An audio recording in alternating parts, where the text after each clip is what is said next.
Este es un perro asesino controlando sus emociones porque él es para jugar.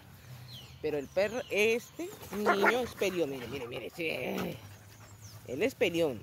Niño con todos, también me ha tocado enseñarle a controlar, que deje de ladrarle cada vez que estamos en la calle a todo mundo y a todos los perros. Cada vez que un perro, mejor dicho, le ladra como loco.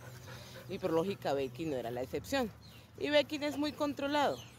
Becky, mientras no le saquen la piedra, él dice, yo estoy jugando. ¿Cierto, Becky? Yo estoy jugando. Es que está de mal genio, pero yo juego, yo juego. Está de mal genio, pero yo juego. ¿Cierto? Él lo que pasa es que es como ancha sola, a él no le gusta sino estar ahí.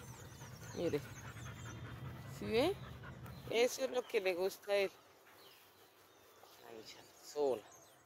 Y a él le gusta jugar con todo, ¿cierto, Becky? Así dice, venga, pero si me los trajeron fue para jugar, ¿por qué no vienen a jugar?